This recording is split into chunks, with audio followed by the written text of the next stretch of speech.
Hi welcome to Suman TV. ఈ రోజు మనతో పాటు ఉన్నారు యోగా ఎక్స్పర్ట్ సాహితీ గారు. సో మన డైలీ రొటీన్ లైఫ్ లోని చాలా మందికి చాలా రకాల డౌట్స్ ఉన్నాయండి. వాళ్ళందరూ కూడా అంటే చిన్న పెద్ద అనే తేడా లేకుండా ప్రతి ఒక్కరు కూడా ఆ డౌట్స్ మనల్ని అడుగుతున్నారు. సో ఈ రోజు ఈ వీడియోలో ఆ డౌట్స్ అన్ని కూడా సాహితీ గారిని అడిగి క్లారిఫై చేసేసుకుందాం. హలో సాహితీ గారు. హాయ్ అండి. How are you? I'm fine. How are you? Yeah I'm good. So సాహితీ గారు, చాలా మంది వ్యూవర్స్ మీ వీడియోస్ చూసిన తర్వాత కిందన అన్ని కూడా కామెంట్స్ లోని చాలా క్వశ్చన్స్ అడుగుతూ ఉన్నారు, వాళ్ళకు ఉన్నటువంటి డౌట్స్ అన్ని. సో ఈ రోజు అవి క్లారిఫై చేసుకుందాం అని అనుకుంటున్నాను. ఇప్పుడు మెన్ అయినా ఉమెన్ అయినా ఈ రోజుల్లోని అందరూ కూడా బ్యూటీ కాన్షియస్ అనేది బాగా పెరిగిపోతూ వస్తుంది కాబట్టి ప్రతి ఒక్కరికి కూడా ఒక మంచి హెల్దీ స్కిన్ కావాలి అండ్ షైనీ స్కిన్ కావాలని కోరుకుంటున్నారు. దానికోసం ఈ మార్కెట్లో దొరికే రకరకాల ప్రోడక్ట్స్ అన్నీ కూడా కొంచెం చూసి అవన్నీ కూడా యూజ్ చేయడం జరుగుతూ ఉంటుంది. సో అలా కాకుండా మనకి హెల్దీ స్కిన్ ఉండాలి, at the same time instant glow అనేది కావాలని అనుకుంటే ఏమైనా టిప్స్ చెప్తారా? ఏం చెయ్యాలి? చాలా ఉన్నాయి. నేను మేకప్ వేసుకోను. నేను అసలు మేకప్ వేసుకోను. అంటే ఒకటి అలా అనుకున్నాను అప్పట్లో, యోగాలో వచ్చి ఆయుర్వేదాలో వచ్చాక. సో కొంచెం అప్పటి నుంచి ట్రై చేస్తాను, వెరీ రేర్ గా వేసుకుంటాను. ఇప్పుడు కూడా నేను అసలు స్కిన్ మీద ఏం పెట్టలేదు. సో కానీ బాగా కనిపిస్తుంది. నేను ఎక్కడికి వెళ్ళినా నన్ను ఫస్ట్ స్కిన్ గురించి అడుగుతారు అందరూ. సెలబ్రిటీస్ మన దగ్గర డైట్లు తీసుకోవడానికి యోగాలోకి వచ్చినప్పుడు మాకు అలా స్కిన్ ఫస్ట్ అంటారు. సో ఏంటి ఫస్ట్ థింగ్ లైఫ్ స్టైల్ ఒకటి. నేనేం తినను అనుకుంటారు బయట ఫుడ్, కానీ అసలు నేను చాలా అసలు దానికోసమే బతికాను, అసలు తినడం నేను అని అనుకుంటాను. అనుకుంటారు కానీ అన్ని తింటా. నాకు ఇష్టం ఫుడ్ అంటే, మితంగా తింటాను అంతే. బట్ టిప్స్ కి వచ్చేస్తే అయితే ఫేస్ కి యూజువల్ గా నేను బాగా హోమ్ రెమెడీస్ ఎక్కువ ఫాలో చేస్తాను. యోగా ఎక్స్ట్రీమ్లీ వెల్ పని చేస్తుంది. సింపుల్ ఫేషియల్ ఎక్సర్సైజ్ ఉంటాయి, మనం ఎక్కడైనా చేసుకోవచ్చు. జస్ట్ ఇలా ట్యాపింగ్ మంచి బూస్ట్ ఇస్తుంది, చాలా మంచి సర్క్యులేషన్ అయ్యి ఫేషియల్ మజిల్స్ అన్ని మంచి గ్లో ఇస్తుంది అనమాట. సో ఇలా దిస్ ట్యాపింగ్ అయినా ఇలా ఉండి మళ్ళీ ఫుల్ ట్యాపింగ్, ఇలా చిన్న చిన్న టెక్నిక్స్ ఉంటాయి. మసాజింగ్, ఫేషియల్ మసాజింగ్ చాలా బాగా పనిచేస్తుంది. ఏ ఆయిల్ అయినా తీసుకోండి మీరు ఒకవేళ ఆయిల్ స్కిన్ అనుకోండి, ఒక డ్రాప్ ఆయిల్ వేసుకుంటే ఒక డ్రాప్ వాటర్, ఒక 2-3 చుక్కలు వాటర్ వేసుకొని జస్ట్ సమ్మర్ ఉంటుంది ప్రాపర్ మసాజ్ తీసుకోండి. ఇలా అప్వర్డ్ డైరెక్షన్ లో ఈ ఐస్ చుట్టూ ఇలా ఫేస్ ఇక్కడ అండ్ ఇది నెక్ ఇలా అప్వర్డ్ డైరెక్షన్ మళ్ళీ తీసుకున్న తర్వాత ఒక్కసారి ట్యాపింగ్ తీసుకుని ఎనీ ఫేస్ ప్యాక్. ఇప్పుడు ఫర్ ఎగ్జాంపుల్ నాకు ఈరోజు ఇంటర్వ్యూ ఉంది కదా, కొంచెం స్పెషల్గా కనిపించాలి అనుకుంటాం. సో ఈరోజు ఏం చేస్తానంటే మనకి పచ్చి పసుపు ఫ్రెష్గా దంచుతారు చూసారా, పసుపు బియ్యం పిండి అంతే రెండే వేస్తారు. దాంట్లో కొంచెం వాటర్ వేసుకొని ఇన్స్టెడ్ ఆఫ్ ఫేస్ వాషెస్ ఇది యూజ్ చేస్తాం అంతే. ఎంత బాగా పని చేస్తుంది అసలు. మీకు ఎల్లోయిష్ టింట్ ఆ గ్లో వచ్చేస్తుంది ఇమీడియట్. సో ఇలా చాలా రకరకాల ఫేస్ ప్యాక్స్ ఉన్నాయి ఇంట్లోనే చేసుకుంటే. అంటే కొంతమంది చెప్తారు వాళ్ళకి హల్దీ అనేది కొంచెం పడదంటారు కదా. హల్దీ పడకపోతే ఏం పర్వాలేదు, బియ్యం పిండి, అలోవెరా, హనీ, కొంచెం పాలు వేసుకొని అది కూడా అంతే, అది కూడా చాలా బాగా పని చేస్తుంది. మీకు ఏదైనా పడకపోతే ఏం లేదు, ఇప్పుడు ఏమి పడట్లేదు అనుకోండి, బియ్యం పిండి పాలు రెండే ఎంత మంచిగా అనిపిస్తుందో మీ స్కిన్ ఇమీడియట్ డిఫరెన్స్ తెలుస్తుంది. అలా స్క్రబ్ చేస్తాం కదా స్లోగా మంచిగా నీట్గా, సో చాలా బాగా అవుతుంది.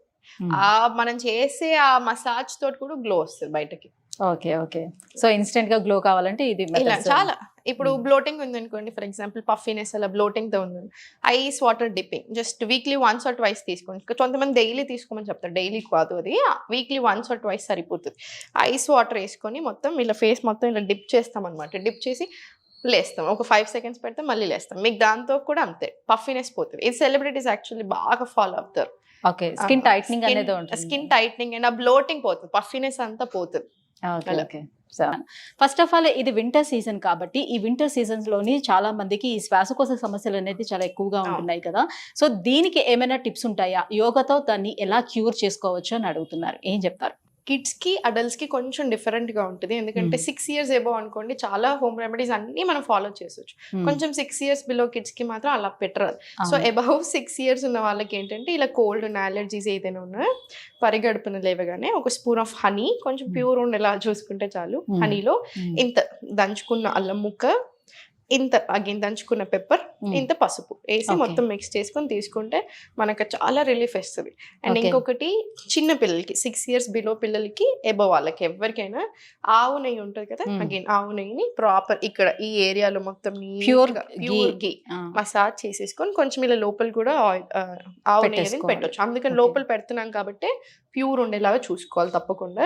చాలా చాలా మంచిది. అది లోపలికి ఇట్లా పీల్చేటప్పుడు కూడా ఏం కాదు వేసుకుంటారు డ్రాప్స్. కానీ మనం అలా డ్రాప్స్ ఏం వేసుకోకుండా జస్ట్ ఇన్ కేస్ కాబట్టి ఇలా కొంచెం ఇలా అప్లై చేసేసుకొని ప్రాణాయామం అంత బాగా పని చేస్తుందంటే ఇప్పుడు మన దగ్గరికి ఎంతో మంది వచ్చారు అలర్జీస్ స్నీజింగ్ ఇలాంటి ఇష్యూస్ ఉన్న వాళ్ళు అంటే విపరీతంగా అలర్జీస్ ఉంటాయి కదా ఏది పడదు అలా ఉన్న వాళ్ళు కూడా ఇప్పుడు మార్నింగ్ 4కి లేచి వాకింగ్ వెళ్తున్న వాళ్ళు కూడా ఉన్నారు సో ప్రాణాయామం అంత బాగా పని చేస్తుంది డీప్ బ్రీత్స్ మీ లంగ్ కెపాసిటీని ఇంప్రూవ్ చేసుకుంటా ఉంటే ఇంకా మంచిది ఓకే సో ఇప్పుడు ఇట్లాంటి రెస్పిరేటరీ ప్రాబ్లమ్స్ ఉండేవాళ్ళు వింటర్ సీజన్ లో జనరల్లీ వాకింగ్ జాగింగ్ ఇవన్నీ కూడా అవాయిడ్ చేసేస్తూ ఉంటారు ఒకవేళ అలా వెళ్ళాలి అనుకునేటప్పుడు బిఫోరే ఈ యోగాసనాలు చేసుకొని మీరు చెప్పినట్టుగా ప్రాణాయామం చేసుకొని ఆ తర్వాత వెళితే బానే ఉంటుందంటారా యాక్చువల్లీ ఇంక మీరు అన్నారా ఇప్పుడు వింటర్ లో కాబట్టి వాకింగ్ ఎవరిని అడిగినా నేను ఈ మధ్యలో ఏంటి లావుతున్నావు అని అడిగితే ఫ్యామిలీలో చల్లేస్తుంది వాకింగ్ వెళ్ళట్లే మరి యోగా ఎందుకు చేయట్లేదు అంటాను వాకింగ్ వెళ్ళలేకపోతే ఇంట్లో కూర్చొని గంట సేపు యోగా ప్రాక్టీస్ చేసుకుంటే మీకు ఎంత మంచిది సో గంట యోగా ప్రాక్టీస్ చేసుకోండి పడదు కొంతమందికి నిజంగానే పడనప్పుడు అవాయిడ్ చేసేయండి ఏం పర్వాలేదు ఎందుకంటే చలి చాలా ఎక్కువ ఉంది కదా అలా సో ప్రాణాయామం చేసుకుని ఆ తర్వాత కావాలంటే వెళ్ళొచ్చు లేకపోతే అవాయిడ్ చేసేసుకున్నా నో ఇష్యూ 1 hour ఇంట్లోనే యోగా ప్రాక్టీస్ చేసుకొని ఓకే సో శ్వాసకోశ సమస్యలు ఉండే వాళ్ళకి టిప్స్ చెప్పారు అలాగే ఇప్పుడు ఏంటంటే మీరు అన్నట్టుగానే వెయిట్ గెయిన్ అయిపోతూ ఉన్నారు సో వెయిట్ లాస్ కోసం నానా రకాల తంటాలు పడుతూనే ఉంటున్నాము సో రకరకాల డైట్లు కూడా ఫాలో అయిపోతున్నాం ఎవరు ఏది చెప్తే అది చేసేస్తూనే ఉంటున్నాము వెయిట్ లాస్ అంటే ప్రతి ఒక్కరు కూడా చూసేది ఎక్కువగా కూడా అదే అన్నమాట సో మరి వెయిట్ లాస్ కోసం ఏం చేస్తే మంచిది సో దానికి ఎలాంటి టిప్స్ చెప్తారు మేల్ బాడీస్ లో ఓన్లీ పొట్ట ఎక్కువగా వస్తుంది త్రూ అవుట్ ద బాడీ ఒకలాగా ఉంటుంది పొట్ట ఎక్కువ అవుతుంది మీరు గమనించారా చాలా మందికి మన దగ్గర ఎక్కువ జనాభా ఎందుకు మెయిన్ థింగ్ వర్క్ స్ట్రెస్ ఎక్కువ అవుతుంది సో వర్క్ స్ట్రెస్ వల్ల కూడా బాగా అలా వస్తుంది నిద్ర సరిగా పడుకోవడం టైంకి పడుకోకపోవడం నేను 8 గంటలు పడుకుంటున్నాను ఎప్పుడైతే ఏందని పొద్దున్న 4కి పడుకుంటున్నారో ఎప్పుడో లేస్తున్నారు అట్లా ఎలా కుదురుతుంది సర్కాడియన్ రిథమ్ దెబ్బతింటది కదా సో అన్నెసెసరీ హెల్త్ ఇష్యూస్ వస్తున్నాయి సో బాగా ఎక్కువ కార్బ్స్ తినడం చాలా ఎక్కువ తినేస్తున్నాం కదా క్వాంటిటీ మేనేజ్మెంట్ అనేది తగ్గిపోయింది అండ్ 4th లాస్ట్ యాక్టివిటీయే లేదు యాక్టివిటీ ఎక్కడ లేకినప్పుడు ఆబ్వియస్లీ పొట్ట రూపకంలోనూ ఇంకో ఫ్యాట్ రూపకం ఇంకో హెల్త్ ఇష్యూ లాగానే వస్తానే ఉంటుంది సో ఇవన్నీ మార్చుకుంటే అన్ని మారిపోతాయి అంటే జనరల్ ఏమనుకుంటారంటే ఇప్పుడు నేను ఆఫీస్కి వెళ్తున్నాను అక్కడ వర్క్ చేస్తున్నాను ఇన్ని అవర్స్ చేస్తున్నాను కదా నాకు ఇంకో ఓపిక సరిపోవట్లేదు ఇక ఎక్సర్సైజ్ అయిపోతుంది కదా ఇది సరిపోదా అని అనుకుంటున్నాను అది చాలా మంచి క్వశ్చన్ అడిగారు ఇంత బిజీ లైఫ్స్ లో ఇంకా ఇప్పుడు చాలా చాలా ఇంపార్టెంట్ ఎందుకంటే వర్క్ స్ట్రెస్ అంతా వేరు మీ బాడీకి ఎక్కడి నుంచి వస్తుంది మీరు మైండ్కి మాత్రమే ఇస్తున్నారు అది కూడా పని చేస్తున్నప్పుడు మీ బాడీకి ఎక్కడ వస్తుంది ఏంది రావట్లేదు కదా ఎక్సర్సైజ్ మీ మజిల్కి ఏది ఆర్గన్స్కి ఏది అసలు దేనికి లేదు ఫిజికల్ బాడీకి అనేది లేదు మెంటల్గా ఇస్తున్నాం అదేమి ఇస్తున్నారు మీకు ఎక్కువ స్ట్రెస్ రూపకంలో టెన్షన్స్ లాగానో ఇస్తున్నాం సో మరి బాడీకి కావాలి కదా అండ్ ఇంకా మీరు అన్నట్టు ఇప్పుడు రోజంతా వెళ్ళొచ్చాక ఈవినింగ్ ఓపిక లేకపోతే పొద్దున్నే చేసుకొని వెళ్ళండి పొద్దున్నే మీకు 20 నిమిషాలు ఉంటే 20 నిమిషాలు యోగా చేయండి దానివల్ల మీకు బెటర్ ఆర్గన్ ఫంక్షనింగ్ ఉంటుంది through out the day better mood quality ఉంటుంది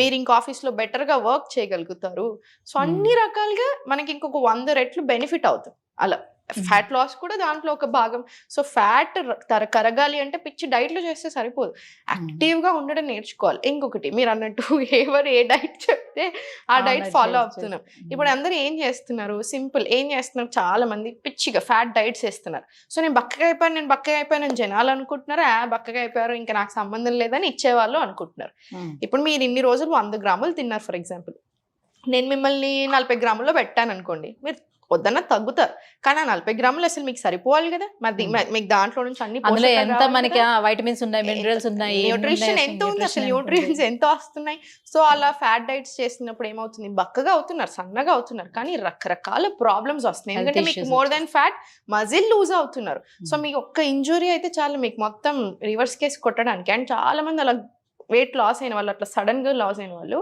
సడన్గా పెరుగుతారు అండ్ నేను పెరగలేదు నేను చేసి 3 ఏళ్ళు అయింది అనుకుంటున్నారు మీకు చాలా హెల్త్ ఇష్యూస్ వస్తాయండి యంగ్ ఏజ్లో ఉన్నప్పుడు ఒక్కొక్కళ్ళ బాడీ ఒక్కొక్కరిది ఇప్పుడు మన ఇద్దరు సేమ్ రకమైన ఫుడ్ తింటున్నా సేమ్ రకాల బ్యాడ్ హ్యాబిట్స్ ఉన్నా నన్ను మేబీ ఈరోజు ఏం ఎఫెక్ట్ చేయకపోవచ్చు మిమ్మల్ని చాలా తొందరగా ఎఫెక్ట్ చేయొచ్చు కానీ ఒక సంవత్సరం అయితే నన్నైనా ఎఫెక్ట్ చేస్తుంది అది మిస్ అవుతున్నారు లాజిక్ ఫ్యాట్ లాస్ అనేది కష్టం కాదు అలా అని ఈజీ కాదు డిసిప్లిన్ ఉండాలి కన్సిస్టెన్సీ ఉండాలి మనం ఒకప్పటి నుంచి ఎలా తింటున్నామో అలానే తినండి అన్నం తినొద్దని కాదు అంటే ఇప్పుడు అన్నం మానేసి నేను అన్నం ఎనిమిలాగా చూస్తున్నారు ఎన్ని ఏళ్ళ నుంచి తింటూ వస్తున్నారు మన బాడీకి అది పడుతుంది చాలా బాగా ఎక్కడ ప్రాబ్లం వస్తుంది క్వాంటిటీ ఎంత తింటాం మనం ఇంత తినలేం ఇంత తినండి కూరలు ఎక్కువ తినండి, ఆయిల్ సాల్ట్ తక్కువ వేసుకోండి, కొంచెం బటర్ కొద్ది రోజులు అలవాటు చేస్తే ఆటోమేటిక్ గా పొట్టకి అలవాటు అయిపోతుంది, పొట్టకు అంతే అలవాటు తీసుకోవడం. అయిపోతుంది, మంచిగా బక్కగా అవ్వచ్చు, అసలు చాలా హ్యాపీగా బక్కగా అవ్వచ్చు. డిసిప్లిన్ మెయింటైన్ చేస్తే చాలు, కన్సిస్టెన్సీ. ఓకే. సో దీనికి ఓన్లీ యోగాసనాలేనా? ఇందాక చెప్పినట్టుగా ఏమైనా టిప్స్ ఏమైనా చెప్తారు? ఇంటి చిట్కాల కోసం చాలా మంది చూస్తూ ఏంటి? Fat ఉంటుంటారు loss కదా, ఫ్యాట్ అంటారా? లాస్ కోసం. ఇప్పుడు చూడండి, విమెన్ కి ఏమైపోతుందంటే హార్మోనల్ ఇంబ్యాలెన్స్. అంటే ఇప్పుడు ఒక్క రీజన్ లేదు మనకి ఎందుకు లావ్ అవుతున్నారు అంటే, రకరకాల రీజన్స్ వేస్తున్నాం. ఇంతకు ముందులో ఒక్క హెల్త్ ఇష్యూ కూడా లేదు బాడీలో, రకరకాల హెల్త్ ఇష్యూస్ ఇస్తున్నాం. ఫస్ట్ మీ బాడీలో ఒకసారి మీరు చూసుకోండి, రిపోర్ట్ తీసుకోండి, మీకు అర్థమవుతుంది ఎక్కడెక్కడ ఏ ప్రాబ్లమ్స్, ఏ డెఫిషియన్సీ ఉన్నా, ఏ ప్రాబ్లం ఉన్నా, హెల్త్ ఇష్యూ ఉన్నా, ఫస్ట్ ఆ హెల్త్ ఇష్యూని ఎలా తగ్గించుకోవాలి చూడండి. మనం ఇప్పుడు యోగా తోటి, డయట్ తోటి అసలు వందల రకాల హెల్త్ ఇష్యూస్ ని నయం చేసుకోవచ్చు. నేనే వందల మందికి, ఇప్పుడు మన దగ్గర 1000 మంది నయమైన వాళ్ళు ఉన్నారా, పిసిఓడి, పిసిఓఎస్, థైరాయిడ్ ఇలా. సో ఫస్ట్ హెల్త్ ఇష్యూ నయం అవ్వాలి, హ్యాపీగా ఉండాలి. Fat loss is a process. మీరు మంచి ఫుడ్ తింటూ మంచిగా ఎక్సర్సైజ్ చేస్తున్నప్పుడు బాడీలో ఫ్యాట్ ఎందుకు నిలుస్తుంది, ఆటోమేటిక్గా పోతుంది. సో ఇది it's process. Health important, life style, లైఫ్లో ఎంత హ్యాపీ ఉన్నాం, ఎంత బాగా నిద్ర పడుతుంది, తినింది ఎంతవరకు బాడీకి అరుగుతుంది, ఎంతవరకు పడుతుంది అనేది ఇంపార్టెంట్. ఇవి గమనించుకున్నన్ని రోజులు హెల్త్ బాగా దృష్టిలో పెట్టుకొని fat loss is a process అనుకొని వర్క్ చేసినప్పుడు మంచిగా నిలిచిపోతాం. అలా మెయింటెనెన్స్ డైట్లు ఏది అవసరం ఉండదు, ఇంకా మెయింటైన్ అయిపోతాం అలాగా మనం. ఓకే. సో ఇప్పుడు మీరు చెప్పినట్టుగానే విమెన్స్ లో మనం చూసుకున్నట్లయితే హార్మోనల్ ఇంబ్యాలెన్స్ అనేది చాలా కామన్ గా అయిపోతూ వస్తుంది. సో వీళ్ళందరికీ కూడా మాక్సిమం పీపుల్స్ అందరికీ కూడా ఇన్ఫర్టిలిటీ సమస్యలు ఎదుర్కొంటూనే ఉంటున్నారు, ఐవీఎఫ్ సెంటర్ చుట్టూ తిరుగుతూనే ఉంటున్నారు. సో ఎవరికి నార్మల్ గా కన్సీవ్ అవ్వటం లేదు, నార్మల్ డెలివరీస్ అవ్వటం లేదు. సో ఇన్ని రకాల సమస్యలు ఎదుర్కొంటున్నారు. సో ఇన్ఫర్టిలిటీ సమస్యకు విమెన్స్ కి ఉన్నటువంటి ఎలాంటి టిప్స్ మీరు చెప్తారు అండి? యోగా తోటి ఎంతవరకు వాటిని క్యూర్ చేసుకోవడానికి అవకాశం ఉంటుంది? చాలా మంచి అవకాశం ఉంది. ఇప్పుడు మనం ఏం చేస్తామంటే, యూజువల్గా ఇన్ఫర్టిలిటీ ఉన్న వాళ్ళని, ఇప్పుడు డాక్టర్లైనా చాలా కేర్ తీసుకుంటారు. సో యోగాలో అయినా అంతే, రిప్రొడక్టివ్ ఆర్గన్ సైడ్ మంచి బ్లడ్ ఫ్లో ఉండేలాగా చూస్తాం. అండ్ యూట్రస్ కి మంచిగా న్యూట్రియన్స్ పాసేజ్ కరెక్ట్ గా ఉండేలాంటి ఆసనాసే చేపేస్తాం ఎక్కువగా. అంటే భద్రాసన, భుజంగాసన్, క్యాట్ అండ్ కౌ, ఇలాంటి ఆసనాస్ అన్ని చాలా మంచిది అనమాట. ధ్యాన వీరాసన, ఇలాంటి ఆసనాస్ అన్ని ఎక్కువగా చేసుకుంటూ, అండ్ ఫుల్ బాడీ యోగా తప్పకుండా ఉండాలి. ఇవన్నీ ఎంత ఇంపార్టెంటో బాడీ అంతా కూడా అంతా ఇంపార్టెంట్. ఎందుకంటే ఏ మూల ఈ మూల అన్నీ కనెక్టెడే, ఇంటర్లింక్డే. సో ఇది ఇంత కాన్సన్ట్రేట్ చేసుకుని అవన్నీ ఉంచాలి. జస్ట్ ఓవ్యులేషన్ టైంలో ఉన్నప్పుడు అండ్ వెయిటింగ్ విండోలో ఉన్నప్పుడు మాత్రం జంపింగ్ జాక్స్ లాంటివి అవాయిడ్ చేసి, జంపింగ్స్ ఎక్కువ అవాయిడ్ చేస్తే చాలు, మిగతా అన్నీ చేసుకోవచ్చు. బ్యూటిఫుల్ టిప్స్ ఏంటంటే, మనకి గడ్డి మీద లేదా మట్టి మీద చెప్పులు లేకుండా నడవడం హార్మోన్స్ కి చాలా మంచిది. విమెన్కి, మెన్కైనా విమెన్కైనా చాలా మంచిది. రిప్రొడక్టివ్ హెల్త్ బాగుండడానికి, హార్మోనల్ ఇంబ్యాలెన్స్ కి, నిద్ర సరిగా పట్టడానికి, స్ట్రెస్ రిలీఫ్ కి, బాడీ కామ్నెస్ కి. ఒకప్పట్లో అవుతే, అంటే అప్పట్లో మన అమ్మమ్మలు చెప్పులు లేకుండా నడిపించే వాళ్ళట అమ్మాయిల్ని. పిల్లలు పుట్టట్లేరు అనుకున్న వాళ్ళకి చెప్పులు లేకుండా అలా నడిపించే వాళ్ళట తప్పకుండా. ఇప్పుడు దాన్ని మనం చదువుకుంటున్నాము, దాన్ని మనం అర్థింగ్ ఆర్ గ్రౌండింగ్ అంటాం. ఎక్స్ట్రీమ్లీ హెల్దీ మనకి. అండ్ సెకండ్ వచ్చేసి కొంచెం ఫుడ్ అన్ని రకాలుగా ఉండేలా చూసుకోవాలి. న్యూట్రియన్స్, ఐరన్ రిచ్ ఉండాలి తప్పకుండా. మంచిగా nuts and seeds, కీనువా weekly 3 or 4 times అలా తింటూ, ఎక్కువ వెజిటబుల్స్ అండ్ ఫ్రూట్స్ కన్జ్యూమ్ చేస్తే చాలు. ప్రాసెస్డ్ ఫుడ్ అవాయిడ్ చేయడం extremely important. Chips, biscuits, preservatives అస్సలు మంచిది కాదు.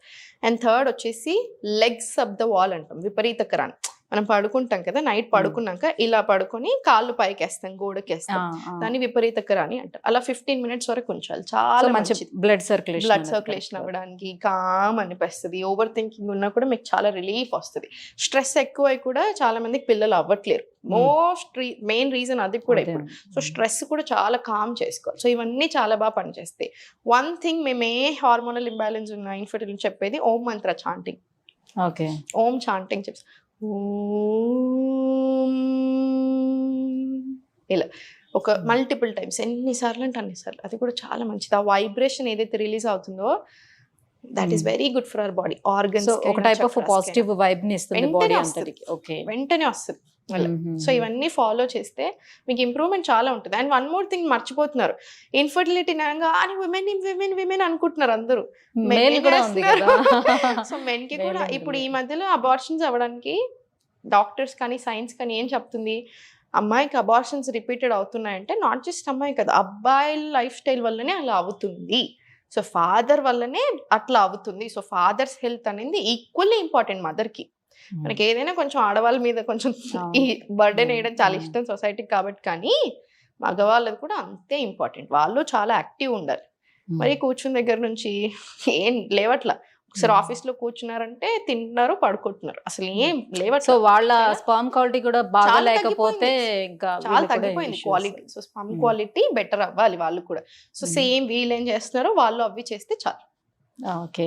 సో మొత్తానికి 3 ప్రాబ్లమ్స్ కి సొల్యూషన్ అయితే చెప్పారు. అండ్ వన్ మోర్ ఇష్యూ మనం చూసుకున్నట్లయితే పిల్లల విషయానికి వద్దాం ఇప్పుడు. సో పిల్లల్లో చూసుకుంటే అందరు పిల్లలు ఒక రకంగా ఉండరు. కొంతమంది ఏమో మంచి క్లెవర్ గా ఉంటారు. ఇప్పుడు ఒక 2 పిల్లల్ని తీసుకున్నాం అనుకోండి, ఇద్దరు ఒకటే స్కూల్లో చదువుతూ ఉంటారు. సో ఇద్దరికి ఈక్వల్ గా చెప్తారు. బట్ ఒకడు క్లెవర్ గా ఉంటాడు, ఒకడు బాగా డల్ గా ఉంటాడు. సో వీడికి మెమరీ పవర్ చాలా ఎక్కువ ఉంటుంది, వీడికి కొంచెం తక్కువగా ఉంటుంది. సో ఈ మెమరీ పవర్ ని పెంచుకోవడం అనేది అసలు సాధ్యం అవుతుందా పిల్లలకి, లేకపోతే అలానే ఉంటారా వాళ్ళు, అసలు వీళ్ళకి ఇంతే అని వదిలిపెట్టేసుకోవాల్సి వస్తుందా? అస్సలు అలా కాదు. మెమరీ పవర్ ఇంప్రూవ్ అవ్వడానికి, కిడ్స్ కాన్సన్ట్రేషన్, మీరు ఈ మధ్యలో గమనిస్తే కిడ్స్ కి కాన్సన్ట్రేషన్ పవర్ చాలా తగ్గిపోయింది. అంటే ఎవరికి అంత ఓపికలు ఉండట్లేదు, అటెన్షన్ స్పాన్ చాలా తగ్గిపోయింది. One main reason phones, TVs చాలా ఎక్కువ అయిపోతున్నాయి. వన్ వే కదా. ఇప్పుడు మన కాన్వర్సేషన్, మీరు మాట్లాడుతున్నారు, వింటున్నారు, రిప్లై ఇస్తున్నారు, నేను మాట్లాడుతున్నాను. ఇప్పుడు ఫోన్ కానీ టీవీ కానీ ఓన్లీ వన్ వే కదా. సో మీకు అక్కడ నుంచి ఏం రిప్లై రాదు. సో అది ఎలా ఉంటుంది, ఇలా స్వైప్ చేస్తున్నారు, దాని మీద సైకలాజికల్లీ చాలా ఎఫెక్ట్ వస్తుంది. అందుకే రీసెర్చ్ చెప్తుంది వెరీ బ్యాడ్ ఫర్ హెల్త్. అదొకటి. అండ్ బట్ చేయాల్సినవి ఏంటిది, ఇప్పుడు ఒకటి కొంచెం ఫోన్స్ అండ్ టీవీస్ తక్కువ చేసేసి, మీకు ఎగ్జామ్స్ టైంలో అయినా డైలీ అయినా ట్యాపింగ్, జస్ట్ ఇలా పిడికిలు తీసుకుని ఇలా ట్యాపింగ్ పిల్లలకి రెగ్యులర్గా చాలా చాలా మంచిది. Full body tapping, full body tapping. And తప్పకుండా ఇలా హెడ్ మీద చిన్న ట్యాపింగ్, ఫుల్ బాడీ ట్యాపింగ్ ఒక 2 to 3 minutes. మనకైనా మీరు అబ్జర్వ్ చేయండి, అంటే లైక్ మసాజ్ లాగా చేయమంటారా? ట్యాపింగ్ సర్క్యులేషన్ చాలా మంచిగా అయ్యి వెంటనే చాలా యాక్టివ్ ఫీల్ వస్తుంది అనమాట. మనకి ఆ స్ట్రెస్ అంతా పోయి చాలా కామ్ అనిపిస్తుంది. మనకైనా తప్పకుండా చేస్తాను, పెద్దవాళ్ళకు కూడా ఇస్తాను. సో అది ట్యాపింగ్ ఒకటి. సెకండ్ వచ్చేసి ఏంటంటే హాకీని ముద్ర అంటారు. ఇది కాన్సన్ట్రేషన్ పెంచుతుంది. మీరు గమనించారా, చాలా మంది పెద్ద పర్సనాలిటీస్ ఎలాన్ మస్క్ కూడా అప్పట్లో చాలా ఇలా పెట్టుకుంటారు, రజనీకాంత్ గారు, ఇలా వీళ్ళందరిది బాగా ఫేమస్ అయింది ఆ టైంలో. ఇది ఏంటి అసలు, ఇది యాక్చువల్లీ ఇది ఇలా ఫింగర్ టిప్స్ అని హాకీని ముద్ర అంటారు దీన్ని. ఇది కూడా అంతే, మెమరీ పవర్ పెరగడానికి, కాన్సన్ట్రేషన్ పెరగడానికి బాగా హెల్ప్ చేస్తుంది. అండ్ థర్డ్ వచ్చేసి ఒకటి భ్రమరి ప్రాణాయామం. పిల్లలు కనుక చేయగలిగితే అగైన్ ఆ వైబ్రేషన్ ఏదైతే రిలీజ్ అవుతుందో భ్రమరి లేదా ఓం మంత్ర, ఆ వైబ్రేషన్స్ రిలీజ్ అవుతాయి చూసారా, అది చాలా చాలా హెల్దీ, మనకి చాలా హెల్దీ, అబ్బాయిలకైనా అమ్మాయిలకి. సో కాన్సన్ట్రేషన్ కూడా బాగా ఇంప్రూవ్ చేస్తుంది. అండ్ సర్టెన్ ఆసనాస్, ఊర్ధ్వ తాడాసనం, వాళ్ళకి హైట్ పెరగడానికి ఇంప్రూవ్ అవుతుంది. అండ్ ఫుల్ బాడీ స్ట్రెచ్ అవుతుంది కదా. సో ఒకటే పాయింట్ని చూస్తూ చేస్తాం మనం. సో కాన్సన్ట్రేషన్ అంతా బాగా పెరుగుతుంది. త్రియక్ తాడాసన్, వీరభద్రాసన్ ఇలాంటివి ఎక్కువసేపు కొంచెం సేపు ఉంచగలగాలి వాళ్ళని ఆసనాలు. కాన్సన్ట్రేషన్ బాగా ఇంప్రూవ్ అవుతుంది దాంతో కూడా. ఓకే. సో పిల్లల్లో కాన్సన్ట్రేషన్ పెరగడానికి ఇన్ని రకాల ఆసనాలు వస్తున్నారు ఈ మధ్యలో. చిన్న పిల్లలు భలే వస్తున్నారు క్లాస్ కి. పేరెంట్స్ అలవాటు చేస్తే చాలా ఇంట్రెస్టింగ్ గా ఉంటారు. అసలు ఎంత బాగా జాయిన్ చేస్తున్నారు అందరు పిల్లలు. పెద్దవాళ్ళ కన్నా పిల్లలే మంచి కాన్సన్ట్రేటెడ్ గా బాగా చేస్తున్నారు ఈ మధ్యలో. అసలు పెద్ద వాళ్ళు చిన్న వాళ్ళు అందరూ కనిపిస్తున్నారు. భలే హ్యాపీ అనిపిస్తుంది నాకు. ఇంతకు ముందు సో మీరు రకరకాల ముద్రలు చెప్తూ ఉంటారు కదా. సో ఆ ముద్రలు ఎంత ఎఫెక్టివ్ గా పనిచేస్తాయి, ఎలా పనిచేస్తాయి? ఇప్పుడు ముద్రాస్ చాలా చాలా ఎఫెక్టివ్. ఎందుకంటే ఇప్పుడు ముద్రాస్ ని యూజువల్ గా లాక్స్ ఆర్ సీల్స్ అంటాం. ఫర్ ఎగ్జాంపుల్ ఇప్పుడు మీరు సింపుల్ జ్ఞాన ముద్ర తీసుకుంటున్నాం ఇలా 2 చేతులతో. ఏంటి, ఇప్పుడు మనకి నర్వ్ ఎండింగ్స్ ఏదైతే ఉంటాయి, మనం ప్రాణ కరెంట్ అంటాం దాన్ని. ఈ ప్రాణ అనేది ఏ పార్ట్ ఆఫ్ ద బాడీకి ఎంత రీచ్ అవ్వాలి, ఎక్కువనా తక్కువనా, ఎక్కడికి ఎలా రీచ్ అవ్వాలి అనేది మన ముద్ర పెట్టినప్పుడు అది చూసుకుంటుంది అనమాట. ఆ ప్రాణ ఫ్లో అనేది మొత్తం దాని మీద డిపెండ్ అయి ఉంటుంది. అండ్ ఇప్పుడు ఈ 5 ఎలిమెంట్స్ ఉంటాయి కదా, పంచభూతాలు, ఎయిర్, వాటర్, స్పేస్, ఎర్త్, ఇవి ఈ 5 ఎలిమెంట్స్, ఈచ్ ఫింగర్ రిప్రజెంట్స్ ఒక్కొక్క ఎలిమెంట్ అనమాట. సో అది కూడా ఏది ఎర్త్ ఎలిమెంట్ ని పెంచడము, ఎయిర్ ఎలిమెంట్ ని తగ్గించడం, లేదా ఏది కావాలంటే అది, సో విండ్ ని తగ్గించడం, ఇలా అన్నిటిని జనరేట్ చేసుకుంటూ వెళ్తాయి. సో అందుకని మనకి ముద్రాస్ అంత బాగా పనిచేస్తాయి. అండ్ మనకు 2 చేతులు ఉంటాయి కదా, 2 సైడ్లు పెట్టుకుంటాం. Right side of the body represents sun, solar. Left side of the body represents moon, lunar. So ఈ 2 యాక్టివేట్ అయినప్పుడు బ్యాలెన్స్ ఉంటుంది, అన్ని ఎలిమెంట్స్ ని బ్యాలెన్స్ చేస్తాయి. సో అందుకని 2 చేతుల్లో మనం ముద్రాస్ ని పెట్టుకుంటాం. అందుకే ముద్రాస్ అంత పవర్ఫుల్ అనమాట, అంత బాగా పనిచేస్తాయి. ఓకే. సో ఇప్పుడు డైజెషన్ ప్రాబ్లమ్స్ మనం తీసుకున్నట్లయితే చాలా మందిలో నవడేస్ చూస్తున్నాం. ఎందుకనంటే ఇంకా అడ్డమైన గడ్డంతా కూడా మనం బయట దొరికేవన్నీ కూడా తినేస్తున్నాం కాబట్టి సో పిల్లలు కూడా బయట ఈ ఫాస్ట్ ఫుడ్స్ కి వీటికి చాలా అలవాటు పడిపోయారు. బికాస్ ఆఫ్ దానికి పేరెంట్సే కూడా కారణం కూడా కావచ్చు. సో అలా డైజెషన్ ప్రాబ్లమ్స్ కూడా చాలా వస్తున్నాయి కదా, దీని నుంచి బయటపడటానికి ఏమైనా టిప్స్ చెప్తారా? చాలా ఉన్నాయి. ఈ మధ్యలో బాగా మిస్టేక్స్ ఎక్కడ చేస్తున్నారంటే, ఇప్పుడు మిల్లెట్స్ తినాలి, మిల్లెట్స్ చాలా మంచి. సో మిల్లెట్స్ ఎలా తింటున్నారు, మన నానబెట్టుకుంటున్నారా? నానబెట్టుకోవడం చాలా ఇంపార్టెంట్. డైరెక్ట్ గా వేసి కొంతమంది కుక్ చేస్తున్నారు. నాకు ఓవర్ నైట్ అసలు ఓవర్ నైట్ నానబెట్టాలి. 8 to 12 hours నానాలి మిల్లెట్స్. అవి హెవీ టు డైజెస్ట్ అయినవి. ఎప్పుడైనా ఇవి ఎందుకు నానబెడతాం, మనకి నట్స్ అండ్ సీడ్స్ కూడా ఫైటిక్ యాసిడ్ పోవడానికి ఒక్కటానికే కాదు, మనం తప్పకుండా నానబెట్టి తినమంటారు. ఎందుకు, ఈజీ టు డైజెస్ట్ కాబట్టి. మనకి ఎంత డైజెషన్ మీద బరువు తగ్గేస్తే డైజెస్టివ్ సిస్టమే మనకు అంత మంచిది. గట్ హెల్త్ ఎంత బాగా చూసుకుంటే మనం అంత బాగుంటాం. సో అందుకనే సో మిల్లెట్స్, పప్పులు ఏదున్నా ఎక్కువసేపు నానాలి. కీనువా 6 గంటలు మినిమం నానాలి. మిల్లెట్స్ అయితే 8 నుంచి 10 గంటలు, పప్పులు అయితే 3 నుంచి 4 గంటలు అలా. అప్పుడు డైజెషన్ కి బాగా ఇంప్రూవ్ అవుతుంది. అండ్ సెకండ్ పాయింట్ వచ్చేసి, బాగా మిస్టేక్స్ ఎక్కడ చేస్తున్నారు ఇంకొకటి అంటే, పరిగడుపున చాయ్ కాఫీ అసలు మంచిది కాదు. ఈ యాసిడ్స్ ఏదైతే స్టమక్ లో ఉన్న యాసిడ్స్ ని డిస్టర్బ్ చేస్తున్నాయి. ఇప్పుడు స్టమక్ లైనింగ్ ని ఇరిటేట్ చేస్తున్నాయి అనమాట. సో దీనివల్ల గట్ ఇష్యూస్ బాగా వస్తున్నాయి. గ్యాస్ట్రిక్ ఇష్యూస్ లేదా గ్యాస్ రావడం, అసిడిటీ, హార్ట్ బర్న్స్, ఇలా అన్ని రకరకాల ఇష్యూస్ వస్తున్నాయి. సో మీరు చాయ్ కాఫీ అలవాటు ఉంటే మానేయాల్సిన పని లేదు. జస్ట్ పరిగడుపున కొంతమంది మరి బెడ్ కాఫీ అని మంచిది కాదు, యాక్చువల్లీ అస్సలు మంచిది కాదు. ఈ మూడ్ స్వింగ్స్ కూడా ఎక్కువ అవుతాయి. కాఫీ చాయలు తాగండి, కానీ టైం చూసుకొని తాగండి. అంటే లైక్ వాటర్ కొంచెం హాట్ వాటర్ లాంటిది ఏమైనా ముందు తీసేసుకొని తాగేసిన అందరి వాటర్ తాగాను బిఫోర్ అనుకుంటారు. అలా కాదు, అలా పని చేసి సరిపోదు. కొంచెం ఏదైనా ఒక బ్రేక్ఫాస్ట్ తీసుకొని అట్లీస్ట్ మీరు నట్స్ అండ్ సీడ్స్, ఒక ఫ్రూట్, బనానా తిన్నారనుకోండి, ఆ తర్వాత ఒక 20 నిమిషాలు ఆగి కాఫీ తీసుకోండి. ఎందుకంటే ఇప్పుడు ఈ కాఫీ తాగడం వల్ల గ్యాస్ట్రిక్స్ ఈ ఒక్క సమస్యలే కాదు, దీనివల్ల చాలా ఇష్యూస్ వస్తున్నాయి. న్యూట్రియంట్ అబ్జార్ప్షన్ రెడ్యూస్ అవుతుంది, ఐరన్ అబ్జార్ప్షన్. ఇప్పుడు ఆల్రెడీ ఐరన్ డెఫిషియన్సీ విమెన్ లో ఎక్కువ అవుతుంది. సో మీరు అలా కాఫీలు చాయలు ఎక్కువ తాగుతున్నప్పుడు, ఎస్పెషల్లీ పరిగెడుతున్నారు, సో ఈ న్యూట్రియంట్ అబ్జార్ప్షన్ కూడా తగ్గిపోతుంది అనమాట. అండ్ ఫేక్ ఎనర్జీ, మన కాఫీ చాయ్ తాగినట్టు చాలా ఎనర్జీ అనిపిస్తుంది, అది ఫేక్ ఎనర్జీ. ఇప్పుడు టైప్ ఆఫ్ అడిక్షన్ అనమాట. దాని బదులు మీకు అలా ఎనర్జెటిక్ అనిపించాలంటే భస్త్రికా ప్రాణాయామం చేయండి. మీరు మార్నింగ్ లేచాక 4 rounds ఆఫ్ భస్త్రికా చేయండి. Through out the day difference చూడండి, అసలు ఎంత హ్యాపీ అండ్ ఎనర్జెటిక్ అనిపిస్తుంది. So we have beautiful methods, చాలా మెథడ్స్. అయితే మరి డైజెషన్ కోసం చాలా మంది చాలా రకాల చిట్కాలు పాటిస్తూ ఉంటారు. అందులో భాగంగానే మనకి ఎర్లీ మార్నింగ్ లేచిన వెంటనే కొన్ని రకాల కషాయాలు కొన్ని ఏవో మరగబెట్టుకొని ఫస్ట్ అది తాగేసిన తర్వాత డైలీ లైఫ్. మంచి క్వశ్చన్స్ అంటే అన్ని ప్రిపేర్డ్ వచ్చారు మీరు, ఎందుకంటే this is very good question. ఎందుకంటే మార్నింగ్ లేచాక CCFT అంటాం. దాన్ని ఏంటి, ఈక్వల్ క్వాంటిటీస్ ధనియాలు, జీలకర్ర, సోంపు, 500 ml ఆఫ్ వాటర్ తీసుకొని 15 నిమిషాలు అలా మరిగి 250 ml అవ్వాలి. అది మరిగి అప్పుడు దీంట్లో ఉండిందంతా వాటర్లోకి వెళ్తుంది కదా, చాలా మంచిది డైజెషన్ అవ్వడానికి. సెకండ్ ఇంకొకటి, డేట్స్ నానబెట్టుకొని తింటే, అంజూరాలైనా డేట్స్ అయినా నానబెట్టుకొని అసలు చాలా మంచిది. థర్డ్, మీకు ఒకవేళ అంటే కాన్స్టిపేటెడ్ ఉంటున్నారు, టైట్గా వస్తుంది మోషన్ అనుకుంటేనేమో, ఇంత వామ్ వాటర్లో 1 స్పూన్ ఆవు నెయ్యి వేసుకొని మిక్స్ చేసుకొని తీసుకోండి. అగైన్ జాయింట్స్ కి కూడా చాలా మంచిది. స్మూత్ మోషన్ కి, జాయింట్స్ కి, అన్నిటికి కూడా చాలా చాలా మంచిది. స్కిన్ కి కూడా మంచిది. సో అలా. ఓకే.